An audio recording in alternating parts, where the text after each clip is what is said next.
9월 20일 토요일 새벽 기도에 하나님 앞에 드립니다.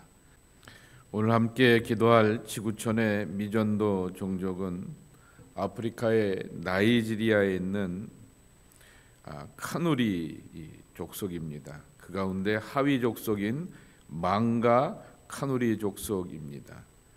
지구촌에 121만 8천 명, 이게 카누리 족속이고요.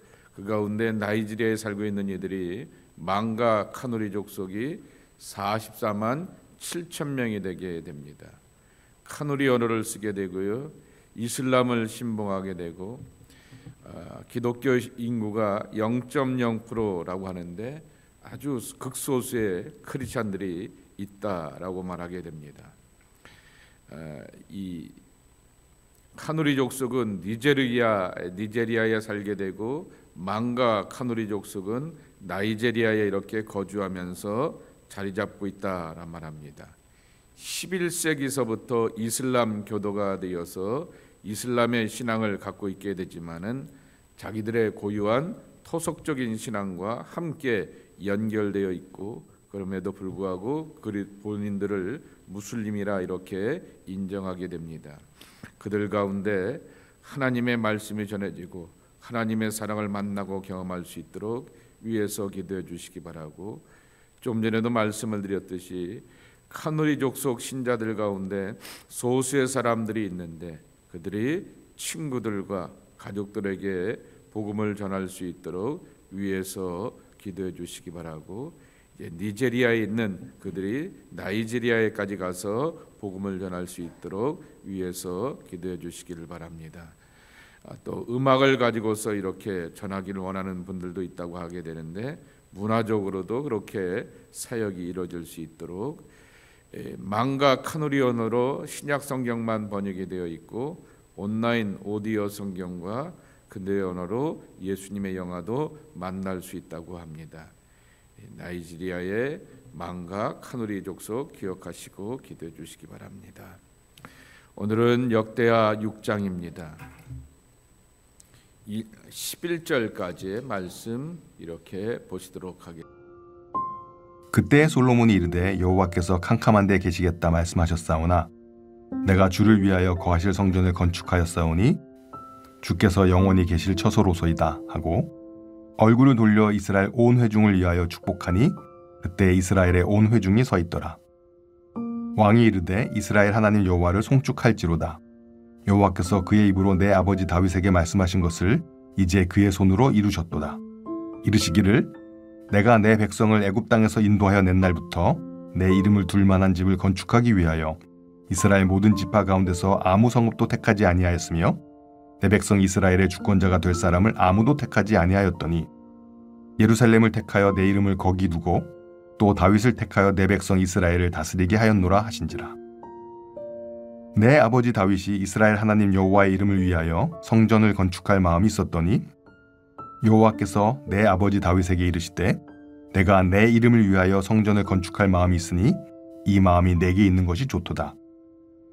그러나 너는 그 성전을 건축하지 못할 것이요 내 허리에서 나올 내 아들 그가 내 이름을 위하여 성전을 건축하리라 하시더니 이제 여호와께서 말씀하신 대로 이루셨도다. 내가 여호와께서 말씀하신 대로 내 아버지 다윗을 대신하여 일어나 이스라엘 왕위에 앉고 이스라엘의 하나님 여호와의 이름을 위하여 성전을 건축하고 내가 또 그곳에 여호와께서 이스라엘 자손과 더불어 세우신 언약을 넣은 궤를 두었노라 하니라. 6장의 말씀, 역대하 6장의 말씀은 내용도 굉장히 긴 말씀이기도 합니다. 42절까지 있게 되어서 종종 교회와 관련된 그러한 말씀으로서 많이 읽히기도 하게 되고, 교회의 본질이 뭘까라고 하는 것, 그리고 예배의 본질이 뭘까라고 하는 것에 대하여서 이렇게 묵상하게 되는 말씀입니다. 한마디로 표현하게 되면은 봉헌식입니다. 하나님의 성전을 건축하게 되고 완공하게 되었을 때 드리게 되었던 봉헌식의 기도와 간구와 소망이 이 안에 담겨져 있습니다. 근데 솔로몬이 이 성전을 봉헌하면서 하나님의 모습을 보여주게 됩니다. 1절입니다. 그때 솔로몬이 이르되 여호와께서 캄캄한 데 계시겠다 말씀하셨사오나 그랬습니다.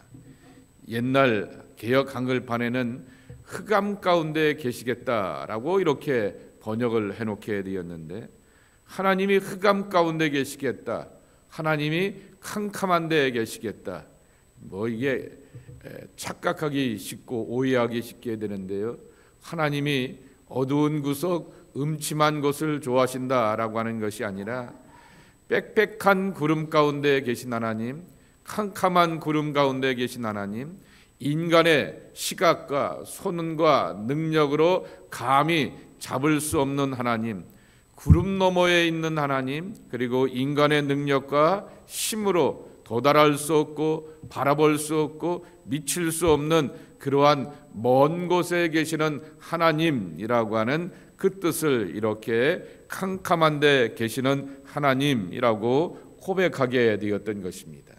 근데 그 하나님이 어디 계시냐라고 말하게 되면은 2절 말씀에도 있게 되는 것처럼 바로 솔로몬과 사람이 건축해 놓게 되었던 하나님의 성전에 머물러 계시겠다라고 하는 것입니다. 이거는 하나님의 엄청난 양보라고 하는 것입니다.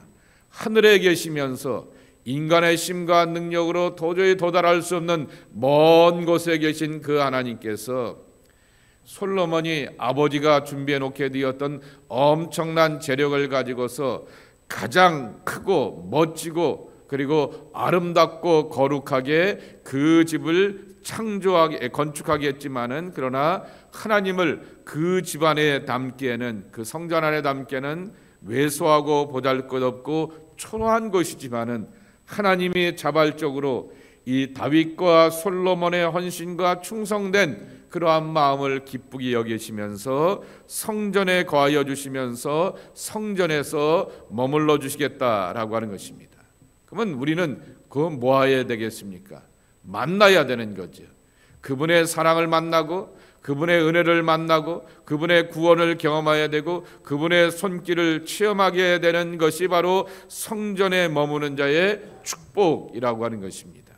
자, 그러면 성전에 머무는 자가 이렇게 캄캄한 데 계신 하나님이 아니라 내 곁에 오셔서 나를 만나주시고 내게 답이 되어주시고 약속이 되어주시고 소망이 되어주시고 기쁨이 되어주시는 하나님을 만나게 되면은 반드시 경험해야 될 것이 하나 있습니다.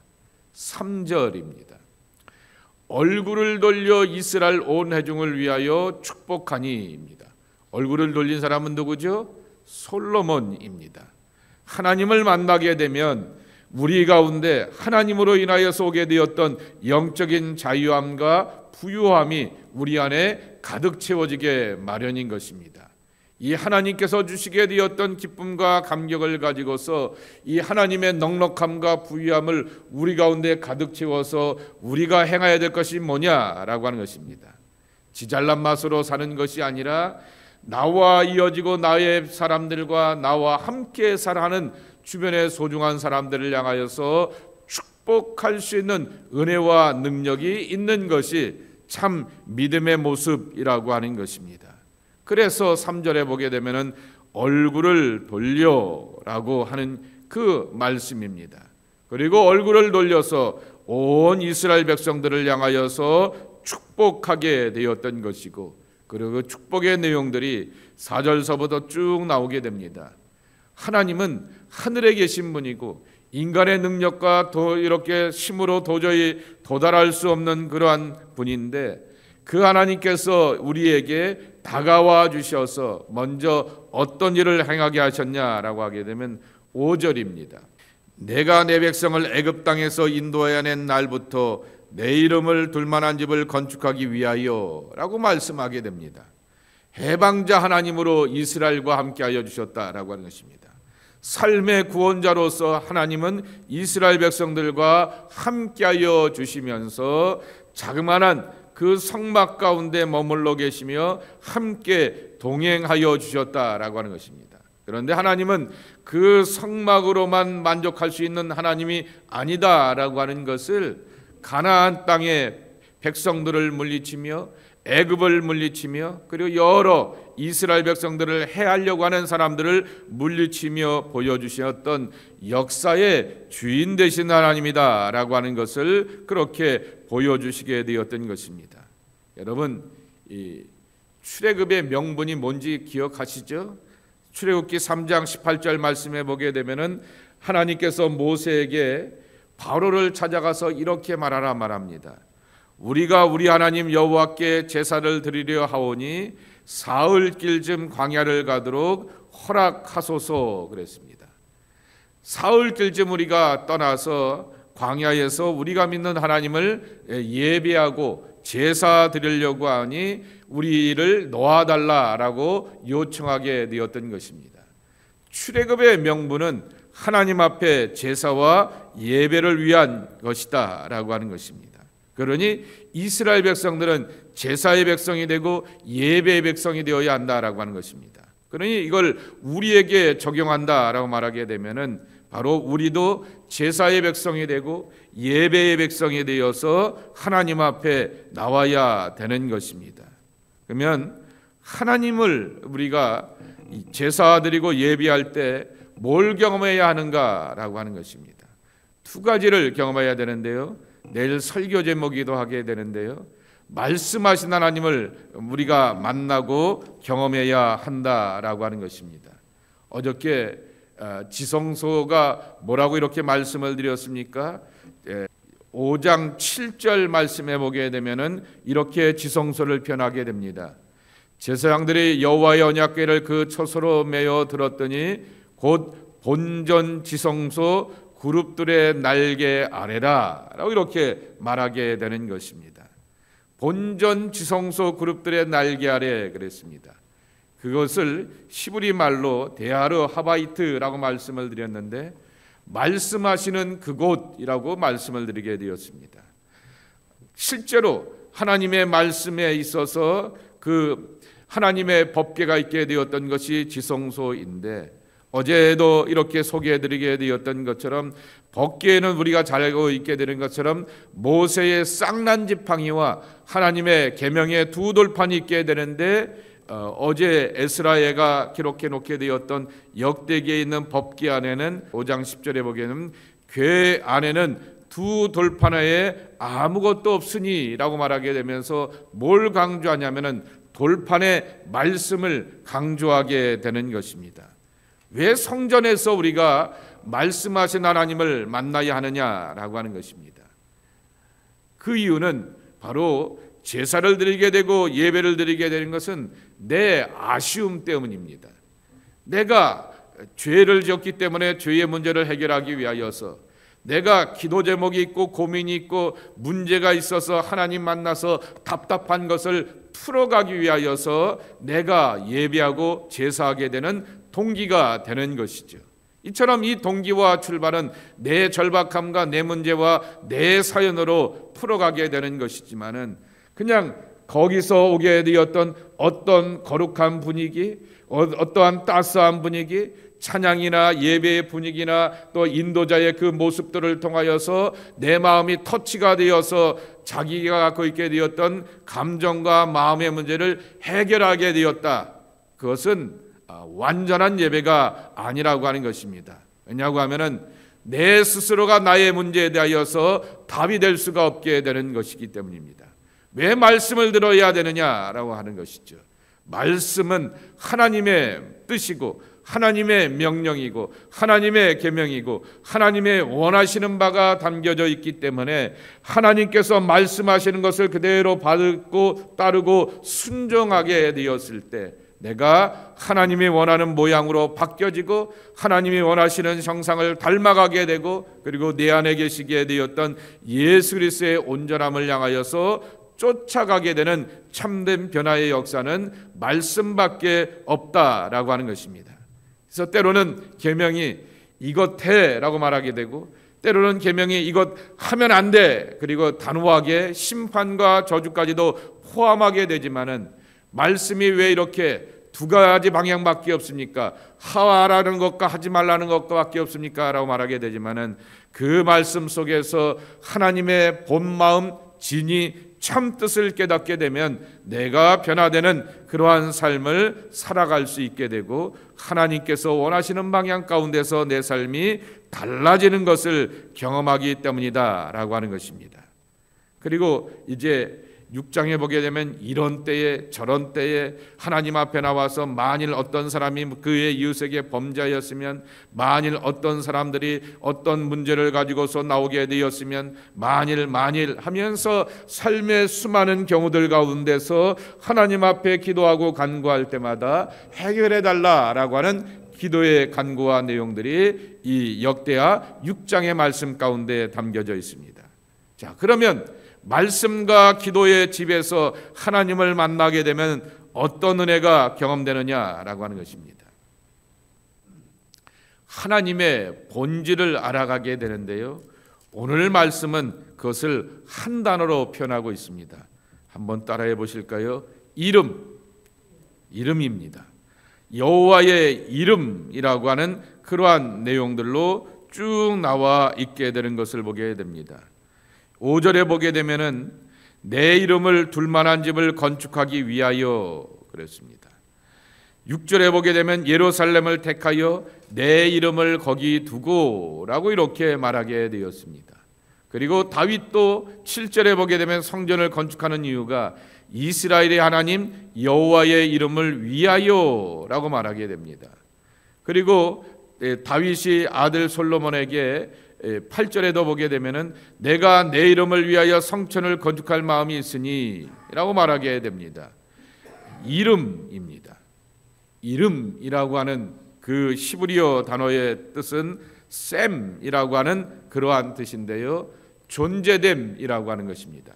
더 쉬운 말로 표현하게 되면은 그 사람의 존재는 성품을 갖고 알게 됩니다. 그래서 그 사람은 성격이 이런 사람이고, 밝은 사람이고, 어두운 사람이고, 또 긍정적인 사람이고, 부정적인 사람이고, 그것은 그 아무개의 이름을 불러보게 되면서 그의 얼굴과 그의 성품과 됨됨이가 함께 드러나게 되는 것입니다. 본질이라고 이렇게 말할 수도 있을 것입니다. 그 이름 속에서 김주엽이라고 하는 이름을 부르게 되면서 그 본질과 성품과 됨됨이가 드러나게 되는 것입니다. 신앙적인 용어로 표현하면은 하나님의 하나님 되심이 드러나게 되었던 것이 바로 하나님의 이름입니다. 다시 표현하게 되면은 성전에서 우리가 말씀의 사람이 되고 기도의 사람이 되어서 하나님 앞에 제사하고 예배하면서 만나고 경험해야 될 것은 하나님의 하나님 되심을 체험하면서 그 하나님 안에서 내가 흠뻑 젖어들게 되면서 그 하나님으로 인하여서 내가 달라지고 변화되는 것을 만나고 체험하는 것이 예배의 참 축복이라고 하는 것입니다. 근데 이름을 또 뭐라고 주석해 보게 되니까 표현해 놓았냐면 이름이 여호와의 이름이 곧 계시이다라고 말하게 됩니다. 우리는 계시받았다라고 말하게 되는데요, 계시라고 하는 것은 알렉세이아라고 이렇게 말씀을 드리게 되었고, 레빌레이션에 나오게 되었던 그 단어를 가지고서 시라버를 가지고서 제가 설명해 드렸던 적이 있습니다. 언베일드라고 말씀을 드렸습니다. 베일에 쌓여있던 뭔가가 이렇게 본질이 드러나게 되는 것이 바로 계시라고 하는 것입니다. 하나님께서 이렇게 감추어 있게 되었던 하나님의 신비, 하나님께서 우리 가운데 보여주려고 하게 되었던 하나님의 뜻과 계획과 섭리와 인도하심, 그것을 다 이렇게 만나고 경험하게 되는 것이 바로 계시의 축복이라고 하는 것입니다. 그러니까 계시는 내가 잔뜩 기도한다라고 하여서 만나는 것이 아니라고 하는 것입니다. 때로는 잔뜩 기도하는 사람이 만날 수도 있고요, 때로는 초신자임에도 불구하고 설레는 마음을 가지고 기대하는 마음을 가지고 하나님 앞에 나오게 되었는데 하나님께서 내게 마음의 감동과 또 하나님의 뜻을 보여주게 되면은 계시의 사람이 될 수가 있다라고 하는 것입니다. 바로 이름을 통하여서 하나님 되심을 깨닫고 체험하는 것이 참으로 중요하다라고 하는 것입니다. 오늘 솔로몬이 이렇게 성전의 봉헌식을 통하여서 예배당이 과연 뭔가라고 하는 것입니다. 캄캄한 데 계신 하나님, 구름 너머에 계시면서 인간의 손길과 눈으로 도저히 도달할 수도 없고 바라볼 수도 없는 그 하나님이 자그마한 우리의 집으로 오셔서 우리와 만나주시고 대면하여 주시고 독대하는 것이다 라고 하는 것입니다. 10명 안팎의 사람들이 우리가 예배하고 이 자리에서 기도하고 유튜브로 보는 분들이 있게 되지만은 여러분들 예배는 뭐냐라고 말하게 되면은 내가 하나님과 독대하는 것입니다. 하나님은 그런 충분한 능력이 있습니다. 왜 내가 독대를 해야 되느냐라고 하게 되면은 나의 사연과 여러분의 사연이 다 다르기 때문이다라고 하는 것입니다. 그래서 내 사연과 내 기도의 제목과 내 갈급함을 가지고 나오게 되었는데 하나님이 한 사람 한 사람들을 대면하시고 독대하여 주시면서 그들에게 다가와 주시는 하나님의 손길을 체험하게 되는 것이 바로 예배의 참 축복이라고 하는 것입니다. 그리고 그분이 우리에게 말씀하여 주시며 이런 때에 저런 때에 우리는 사연과 그리고 여러 가지 곤란함을 가지고서 기도하게 되었을 때 하나님은 그 기도 가운데서 분명히 만나 주신다라고 하는 것입니다. 그러면 저와 여러분은 여호와의 이름을 높여드리고 다양하게 고백하고 선포할 수가 있는 것입니다. 여호와 니시, 여호와 이레, 여호와 살롬, 여호와 삼마 이런 수많은 하나님의 이름들을 향하여서 찬양하고 고백할 수 있는 하나님의 사람들이 우리 모두가 되어야 될 텐데 이 예배당에서 그런 하나님을 만나는 믿음의 사람들이 여러분 모두가 되기를 주님의 이름으로 간절히 축복합니다. 하나님 아버지 감사합니다. 오늘도 주님의 전에 나와서 기도합니다. 여호와의 이름을 알아가기를 원합니다. 여호와의 본질을 알아가기를 원합니다. 여호와의 그러한 아름답고 선하고 귀한 모습을 우리가 만나고 체험하는 기도의 집이 되기를 원하고 말씀의 집이 되기를 원하고 만남의 집이 되기를 소망합니다. 주님, 이 성전을 축복하여 주시어서 하나님의 집이 되어서 하나님 만나고 하나님의 은혜 경험하고 하나님의 사랑으로 회복되어가는 약속의 백성들이 우리 모두가 되게 하여 주시옵소서. 예수님의 이름으로 간절히 축복하며 기도하옵나이다. 아멘.